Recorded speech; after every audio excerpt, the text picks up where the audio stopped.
এই বুদ্ধিজীবী যা দেখেন আমাদের সংস্কৃতির ঠিকাদার, সংস্কৃতির ওনাদের মুখে ৩-৪টা শব্দ শুনবেন, চেতনা।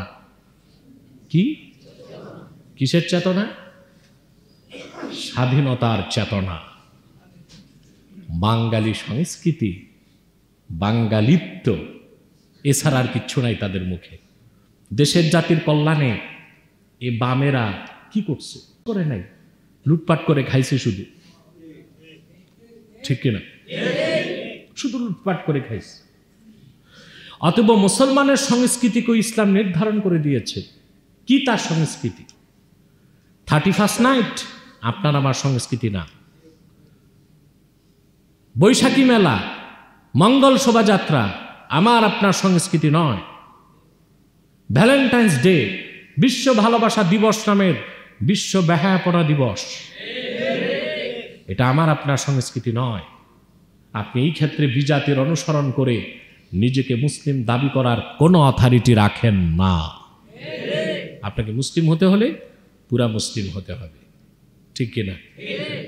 একটু ইসলামের রং, একটু পশ্চিমাদের রং, একটু ধর্মনিরপেক্ষতা, একটু ন্যাশনালিজম, একটু সেকুলারিজম, একটু কমিউনিজম, এত রং মাখলে, এত রং ধরলে আপনি তার মুসলিম হবেন না, আপনি হবেন মুনাফিক, বহুরঙ্গী, ঠিক কিনা?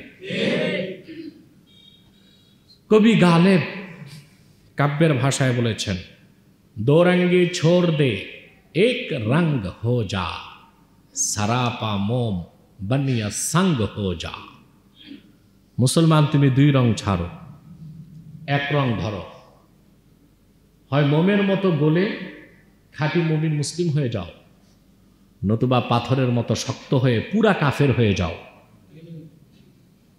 দেখা যাবে মসজিদে এসে আল্লাহর নাম জপবেন, আর সময় সুযোগে রাজনীতি ঠিক রাখতে যাইয়া সিদ্ধেশ্বরী মন্দিরে যাইয়া রাম রাম জপবেন।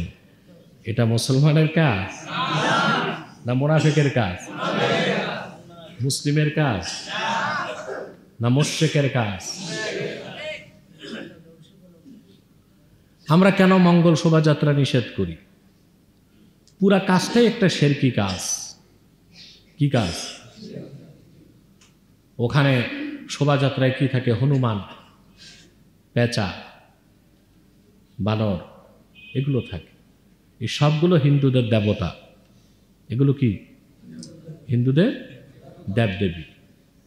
এগুলোকে মঙ্গল শোভাযাত্রায় দেখানো হয়, আর এগুলোর মাধ্যমে মঙ্গল কামনা করা হয়। উভয় কাজ শিরক কি না? কথা বলেন। এটা আমাদের সংস্কৃতি হতে, আমাদের সংস্কৃতি প্রকাশ পাবে, আমাদের সংস্কৃতি, আমাদের উৎসব, আমাদের আনন্দ আমরা করব রবিউল আউয়াল মাসে, মুহররম মাসে, ঈদের সময়। আল্লাহ নীতি নির্ধারণ করে দিয়েছেন আনন্দ প্রকাশ করার জন্য। সুবহানাল্লাহ।